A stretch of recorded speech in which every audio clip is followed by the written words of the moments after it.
Hello students. जैसा कि कल हमने टाइम स्पीड और डिस्टेंस के चैप्टर में के पार्ट 1 में टाइप फर्स्ट के सवाल हमने बता दिए थे और टाइप 2 का हमने एक सवाल बता दिया था। और आज हम आगे टाइप सेकेंड के ही कुछ इम्पॉर्टेंट सवाल लगाते हैं जो परीक्षा के पॉइंट ऑफ व्यू से बहुत ही इम्पॉर्टेंट है। आइए हम शुरू करते हैं। पहला सवाल क्या है कि एक आदमी एक निश्चित दूरी 10 किलोमीटर पर आवर की चाल से तय करता है और वह 15 मिनट लेट हो जाता है। अगर वह दूरी 12 किलोमीटर पर आवर की चाल से जाए तो 5 मिनट लेट हो जाता है। तो दूरी ज्ञात कीजिए।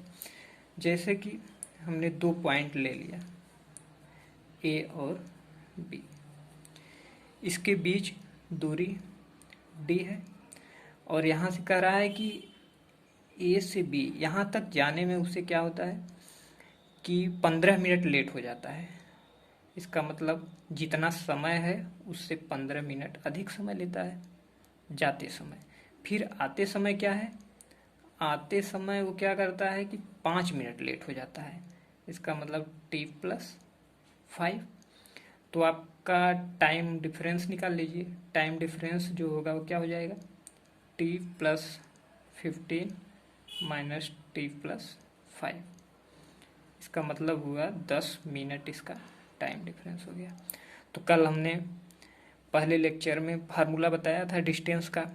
डिस्टेंस का जो फार्मूला होता है d = S1 × S2, 10 × 12 अपान उसका डिफरेंस 2। और टाइम डिफरेंस कितना आ गया, 10 आ गया।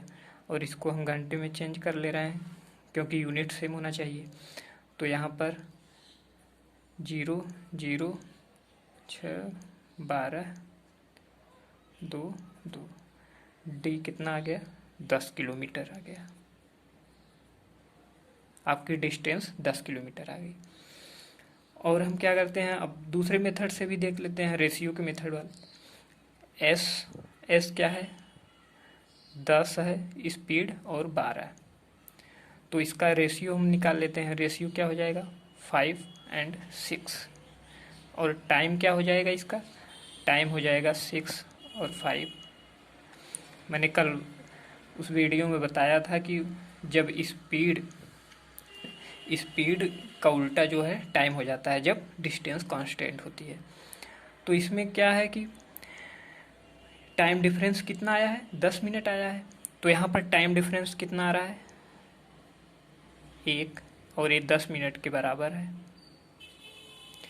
तो 1 बराबर 10, तो 6 60 मिनट, 5 बराबर 50 मिनट। अब हम डिस्टेंस देखते हैं। डिस्टेंस क्या है, इसकी स्पीड कितनी है, 10 की स्पीड में जाने में उन्हें कितना समय लगा, 60 मिनट। इसका मतलब स्पीड इंटू टाइम 60 मिनट है। इसे घंटे में लिखेंगे तो 1 हो जाएगा। तो ये 10 किलोमीटर। आइए अब दूसरा सवाल देखते हैं। एक आदमी एक निश्चित दूरी अपनी वास्तविक चाल के 6/7 चाल से तय करता है और वह 15 मिनट लेट हो जाता है। वास्तविक समय बताओ। जब क्या है कि सवालों में दिया रहे कि वह वास्तविक चाल के 6/7 चाल, या तो फ्रैक्शन में जब दिया रहे तो उसमें क्या होता है, नीचे वाली वैल्यू वो हमेशा क्या होती है, ओरिजिनल वैल्यू होती है, फंडामेंटल वैल्यू। ये ओरिजिनल है। और ऊपर जो वैल्यू रहती है न्यूमरेटर जो है वह उसका इस समय का जिस चाल से चल रहा है, बाद में ओरिजिनल 7 थी और इस समय वह उसके 6वें स्पीड से चल रहा है। तो 6/7 यानी कि स्पीड का जो रेशियो है, पहले ओरिजिनल कितना था, 7 था और अब कितने से जा रहा है, 6 के।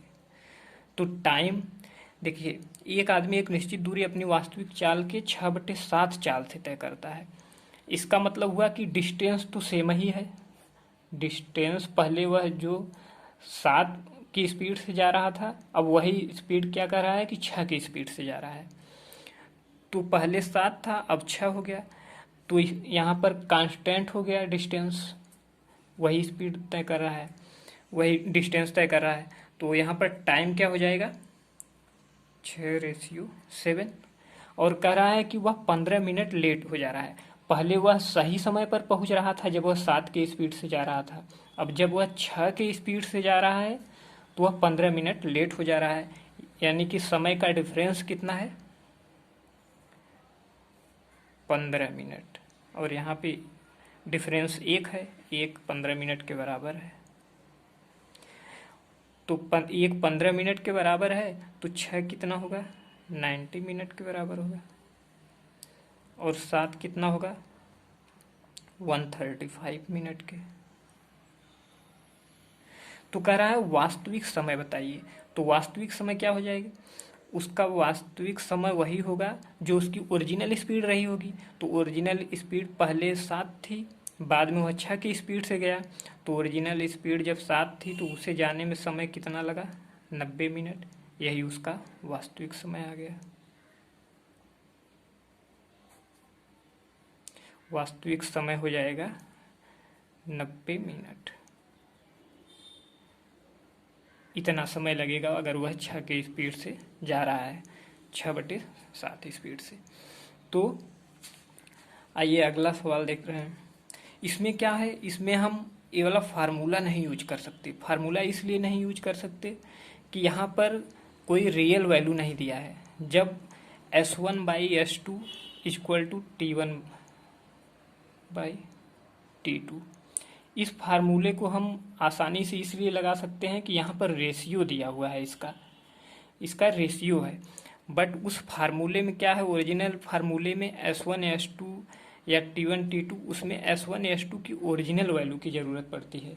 यहाँ पे ओरिजिनल वैल्यू दिया नहीं है, इसलिए हम उस फार्मूले को यूज न करके इस फार्मूले को यूज करेंगे। अगला सवाल देखते हैं। एक आदमी एक निश्चित दूरी साइकिल से तय करता है। अगर वह अपनी चाल 3 किलोमीटर/आवर बढ़ा दे तो 25 मिनट कम समय लेता है, और अगर वह अपनी चाल 2 किलोमीटर/आवर कम कर दे तो 25 मिनट अधिक लगता है। तो दूरी ज्ञात करिए। तो दूरी हमें ज्ञात करना है। मान लीजिए ए डिस्टेंस है, A to B। तो कह रहा है कि पहली स्थिति में क्या है, वह अपनी स्पीड 3 किलोमीटर/आवर बढ़ा दे तो 25 मिनट कम समय लगता है। तो मान लीजिए उसकी ओरिजिनल स्पीड जो है S है, और वह T समय में यहाँ तक पहुँच रहा है, D डिस्टेंस इसको कवर करना है। तो कितना, S स्पीड से T टाइम में यहाँ तक पहुँचता है। लेकिन अब क्या हुआ, कह रहा है कि वह अपनी चाल 3 किलोमीटर/आवर बढ़ा दे, अपनी चाल 3 किलोमीटर बढ़ा दे तो 25 मिनट कम समय लगता है। तो 25 मिनट कम समय लेता है, 25 मिनट कम समय लेगा, T-25 हो जाएगा। और दोबारे स्थिति में क्या कह रहा है, दोबारे में अगर वह अपनी चाल 2 किलोमीटर/आवर कम कर दे तो 25 मिनट अधिक समय लगता है। तो अब क्या है, यस T उसकी ओरिजिनल स्पीड है। अब अगली बार क्या कर रहा है कि S-2 हो जाए, स्पीड 2 किलोमीटर कम हो जाए तो 25 मिनट अधिक समय लगेगा। इसका मतलब T+25 ऐसा होगा। तो अब क्या करते हैं हम, दोनों स्थितियों में क्या है, डिस्टेंस यानी दूरी की कांस्टेंट है। वह पहले इस स्पीड से जा रहा था, अगर ऐसा कर दे तो ऐसा हो रहा है, अगर 2 किलोमीटर कम कर दे तो T+25 यानी 25 मिनट अधिक समय ले रहा है। तो दोनों स्थितियों में यह दूरी समान ही है। तो हम फार्मूला S1/S2 वाला लगाते हैं यहाँ पर। S1/S2, S1 कितना है, S1 क्या है, हम मान ले रहे हैं पहले कंडीशन में S है, और S2 क्या हो जाएगा, 3 किलोमीटर/आवर की स्पीड से बढ़ा दे रहा है, और नीचे S1 - S2। तो यहाँ पर डिफरेंस कितना हो जाएगा, 3 हो जाएगा, इंटू टाइम डिफरेंस कितना है, 25 मिनट है। यहाँ पर टी समय ले रहा था, यहाँ पर 25 मिनट कम समय ले रहा है, तो टाइम डिफरेंस 25 हो जाएगा। इसको घंटे में चेंज कर लीजिए। फिर इसके इक्वल में क्या होगा, इसके इक्वल में अब दूसरी कंडीशन, फिर डिस्टेंस तो वही है, तो यहाँ पर फिर से आपका s और s-2 और अपान टाइम, स्पीड का डिफरेंस कितना है, 2 है, इंटू टाइम क्या है, टाइम फिर यहाँ पर 25 है, टाइम डिफरेंस यहाँ पे भी 25 ही है, पहले t था, अब t + 25 है, तो यहाँ पर भी 60। तो ये इससे कैंसिल हो जाएगा, s से कैंसिल हो जाएगा, तो 2s 6 3s - 6, तो यहाँ पर s = हो जाएगा 12 km/h।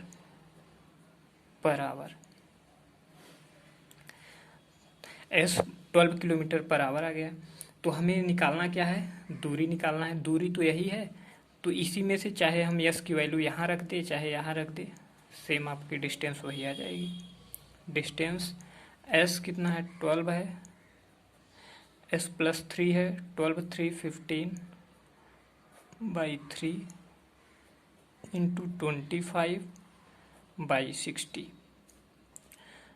तो यहाँ पर 4 टाइम्स आएगा, 4 3 12, और t = 75/3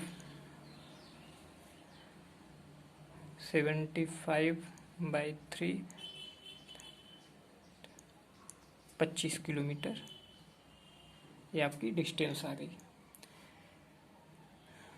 आपको समझ में आ गया होगा। अगला सवाल हम देखते हैं। अगर एक आदमी अपनी गति 20 किलोमीटर/आवर बढ़ा दे तो 600 किलोमीटर की यात्रा में 1 घंटा बचा लेता है।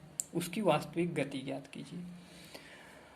तो अगर एक आदमी, यहाँ पर आपकी डिस्टेंस दी हुई है, 600 किलोमीटर की डिस्टेंस आपको तय करनी है, और अपनी स्पीड क्या कह रहा है, 20 किलोमीटर/आवर से बढ़ा दे, तो 1 घंटा बचा लेता है। यानी कि उसकी ओरिजिनल जो स्पीड रही होगी,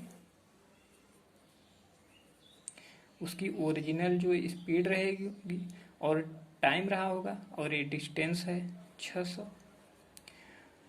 तो फिर कह रहा है जब इसकी स्पीड कितना बढ़ा दे रहा है, जब s + 20 कर दे रहा है, तो 1 घंटा बचा ले रहा है। इसका मतलब 1 घंटा कम लग रहा है। तो फिर से हम वही फार्मूला डिस्टेंस वाला लगा देते हैं। फार्मूला जो डिस्टेंस वाला है S1 के जगह क्या हो जाएगा, s हो जाएगा, और S2 s + 20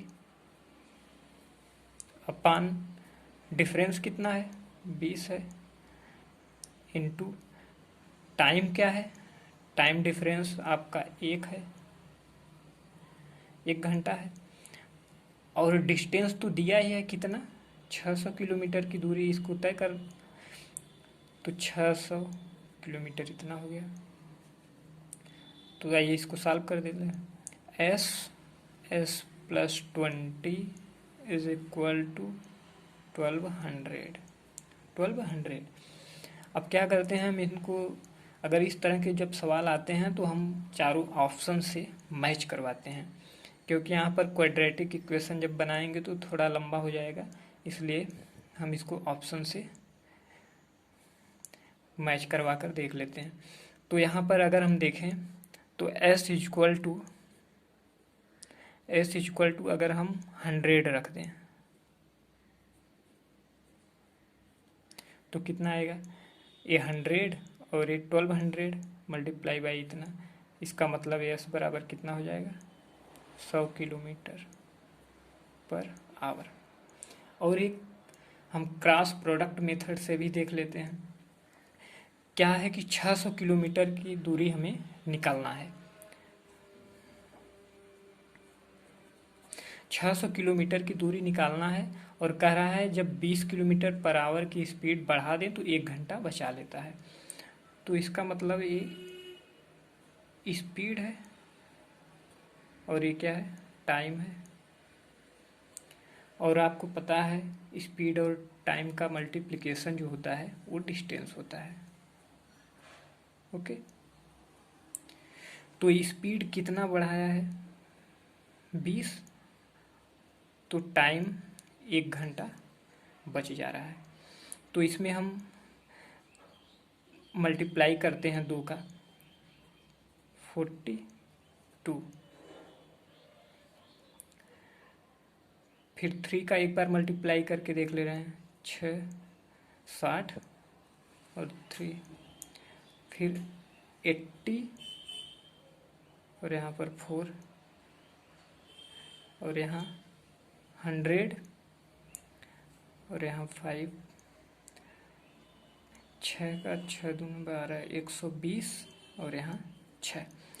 देखिए अब हम इसमें क्या किए हैं, 20 और 1 स्पीड और टाइम है, तो हमें डिस्टेंस पता है कितना है, 600 किलोमीटर है।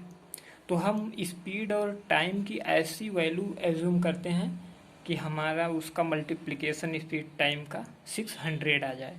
तो हमने 20 और 1 ए रेशियो लिया, इसका 20 और 1 वैल्यू लिया है। तो इसमें पहले हम 2 का मल्टीप्लाई करते हैं और इसमें भी 2 का मल्टीप्लाई करते हैं 2, फिर इसमें 3 का करते हैं, इसमें भी 3 का करते हैं, इसमें 4 का करते हैं 4, फिर 5 का, फिर 6 का, इसी तरह करते हैं। तो हमें देखिए ऐसी स्पीड टाइम कौन सी है, ऐसी स्पीड और टाइम की वैल्यू कौन सी है जिसकी मल्टीप्लाई करने पर वैल्यू 600 आ जाए। वैल्यू 600 आने के लिए आप देख रहे हैं कि 100 और 6 का जब मल्टीप्लाई करेंगे हम तो 600 आ जाएगा पूरी टोटल डिस्टेंस। और इसको देख रहे हैं हम कि 120 और 5 का गुणा कर रहे हैं तब भी हमारा कितना आ रहा है, 600 आ रहा है। ये भी 600, ये भी 600 आ रहा है। तो हमें अब क्वेश्चन के हिसाब से एज्यूम करना होता है। क्वेश्चन में क्या बोला है कि 20 किलोमीटर पर आवर बढ़ा दे तो 1 घंटा बच जाता है। तो देखिए ओरिजिनल स्पीड हम क्या लेंगे, 100 लेंगे। 100 लेंगे तो समय कितना लग रहा है, 6 घंटे लग रहा है और 600 डिस्टेंस भी आ जा रहा है। अब अगली बार जब हम 120 लेते हैं तो क्वेश्चन के अकॉर्डिंग क्या है, यहाँ 20 किलोमीटर स्पीड बढ़ा है कि नहीं, यहाँ पर 20 किलोमीटर पर स्पीड जो है बढ़ गई है। और यहाँ पर जो बढ़ी है स्पीड, इसकी वजह से यहाँ पर 120 वाले में जो समय कितना है, 5 घंटा है, यहाँ पर देख रहे हैं 1 घंटा कम लग रहा है।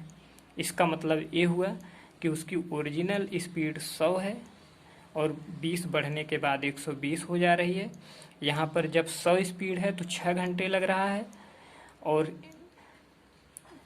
उसके बाद जब 120 हो जा रहा है तो फिर 1 घंटे कम हो जा रहा है, ये 5।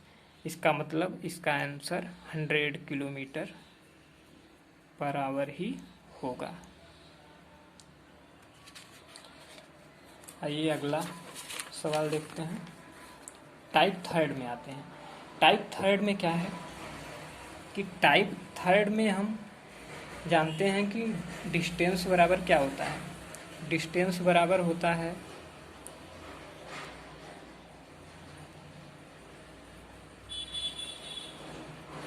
Speed into time. और इसमें एक वैल्यू क्या है कि जब हमें कोई भी वैल्यू किलोमीटर पर आवर में दिया हो, जैसे स्पीड हमें दिया है कि किलोमीटर पर आवर है, तो इसमें हम 5/18 का जब मल्टीप्लाई करते हैं तो इसकी वैल्यू जो होती है क्या चेंज हो जाती है, मीटर पर सेकेंड में। इसको हम हमेशा याद रखते हैं कि किलोमीटर पर आवर से मीटर पर सेकेंड में वैल्यू लाने के लिए हमेशा 5/18 का मल्टीप्लाई कर देते हैं। और जब मीटर पर सेकेंड में वैल्यू हो तो इसमें 18/5 5 का मल्टीप्लाई करते हैं और ये वैल्यू आ जाती है हमारी किलोमीटर पर आवर में। ओके, तो आइए इस बेस पे हम एक सवाल देख लेते हैं इसका भी। 90 किलोमीटर पर आवर की चाल से जाने वाली एक ट्रेन एक खंभे को 30 सेकेंड में पार करती है। ट्रेन की लंबाई ज्ञात करिए। तो मान लिया हमने एक पिलर है और एक ट्रेन है। ट्रेन की लंबाई हम मान ले रहे हैं L है, ट्रेन की लंबाई L है, और यह ट्रेन जब इस खंभे को पार करेगी ट्रेन, तो यह अपने लंबाई के बराबर जब इसको क्रॉस कर देगी तो वही उसकी लंबाई होगी। क्रॉस करने में इसका मतलब 30 सेकेंड में वह अपने लंबाई के बराबर क्रॉस होने में 30 सेकेंड का समय ले रही है। तो यहाँ पर फार्मूला यूज कर देते हैं। फार्मूला क्या है? डिस्टेंस, इसका मतलब इसकी लंबाई, लेंथ बराबर स्पीड कितना है 90 किलोमीटर पर आवर है,